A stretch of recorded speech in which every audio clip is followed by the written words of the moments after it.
అది మాట్లాడతాం. ఎవరైనా వారు చెప్తున్నట్టు కొన్ని సామెతలు ఉండొచ్చు, కానీ మహిళల పట్ల కాంగ్రెస్ పార్టీకి అపారమైన గౌరవం ఉంది. కొన్ని కొటేషన్స్ ఉండొచ్చు, నువ్వు నేను మాట్లాడుకోవచ్చు, ఇంకో మహిళతో అటువంటి మాటలు మాట్లాడే సందర్భం తప్పు. అది ఎవరైనా ప్రజాస్వామికవాదులు అందరూ ఖండిస్తారు. సేమ్ టైం దాడులు కూడా జవాబు కాదు. మాటలు తప్పు, ఏదైనా డెమోక్రటిక్గా జరగాలి. మేము ఇవాళ ఇంత మాకు ఆక్రోశం ఉంది, ఆవేదన ఉంది. మేమింత న్యాయంగా చట్టపరంగా ప్రజల ఆకాంక్ష కొరకు ఇంత లీగల్ తీసుకొని పోతా ఉంటుంటే కొంతమంది స్టేట్మెంట్లు చూస్తే మేము కూడా దాడులు చేయాలి, కానీ మేము అంటలేము. మేము దండం పెడుతున్నాం, బతిమలాడుతున్నాం, ధైర్యం ఏమని అడుగుతా ఉన్నాం. గతంలో పాత మర్చిపోయి మండల్ టు కమండల్ అని చెప్తున్నాం. ఇవాళ మాకు సహకారం చేయమని అడుగుతా ఉన్నాం, అభ్యర్థన చేస్తా ఉన్నాం. సో అటువంటి విధంగా ఉండాలి. ఏదైనా కొన్ని కామెంట్స్ అనేటువంటి అట్లా కామెంట్స్ తోటి ప్రాణాలు పోతాయి, కొంత పెద్ద ఉద్యమాలు జరుగుతాయి. అటువంటి కామెంట్స్ అనేటువంటి సందర్భం, సముచితమైనటువంటి విధానము, పద్ధతి ఎదుటి వాళ్ళ గురించి మాట్లాడినప్పుడు మాట్లాడాలని ఈ సందర్భంగా అనుకుంటున్నాను.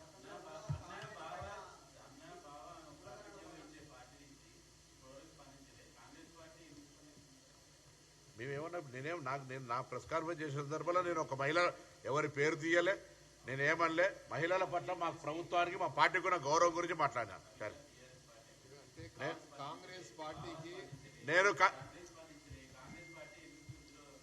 నేను ఏం ఉత్సాహం చూపెట్టి మీరు నాకు అర్థం కాలేదు చారి గారు. వారు నేను ఏం అత్యుత్సాహం చూపెట్టినా లేకపోతే నేనేమన్నానో నాకు అర్థం కాలేదు.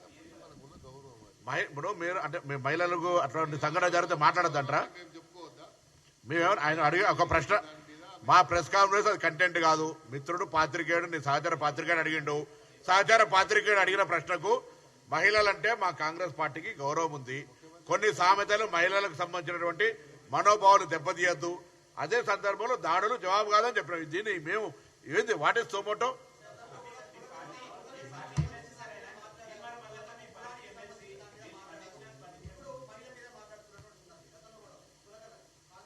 అందరికి నమస్కారం. దయచేసి తప్పకుండా మా 42% రిజర్వేషన్ కు ఎవరు అడ్డం రావద్దని విజ్ఞప్తి చేస్తా ఉన్నాం, అభ్యర్థిస్తా ఉన్నాం. దయచేసి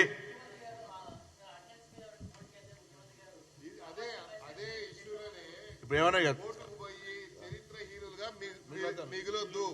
ఎందుకంటే దశాబ్ద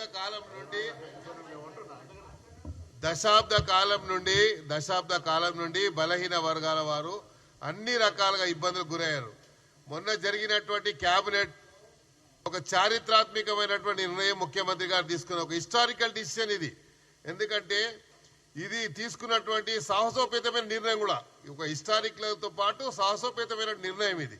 ఈ నిర్ణయాన్ని ప్రకటించిన తర్వాత హర్షం వ్యక్తం చేస్తారు రాష్ట్ర వ్యాప్తంగా, దేశవ్యాప్తంగా. ఎందుకంటే తెలంగాణని ఈరోజు రోల్ మోడల్ గా ఎన్నో సందర్భాల్లో తీసుకుంటుంటే ఈ సందర్భంలో ఈ బీసీ కేటగిరైజేషన్ విషయంలో ముఖ్యమంత్రి గారు తీసుకున్నటువంటి నిర్ణయం కూడా రోల్ మోడల్ గా ఇతర రాష్ట్రాలు తీసుకుంటాయని మేము ఆశిస్తున్నాము.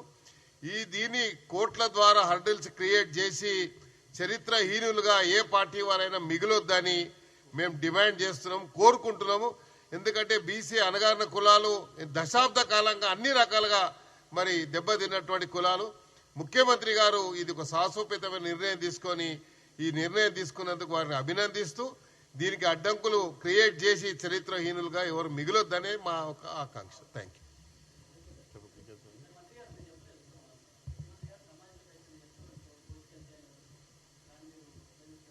ఇప్పుడు మేమందరం కూడా చెప్పింది అదే కదా, వర్డింగ్ ఏదో మేబీ డిఫరెంట్. ఎవరు అడ్డం రావద్దు, బలిన వర్గాలు ఊరికే కూర్చోవు, అందే మొష కులాలు. జాయింట్ యాక్షన్ కమిటీ ఏర్పడి ముఖ్యమంత్రి గారు చెప్పినట్టుగా సామాజికంగా ఇబ్బంది పడే పరిస్థితి వస్తుంది. అందరూ కూడా మేము ఒక అభ్యర్థిస్తున్నాం, దండం పెట్టి అడుగుతున్నాం, ఎందుకు ఊరికే దాన్ని ఎంబడి అట్లా అని కోరుతున్నాం.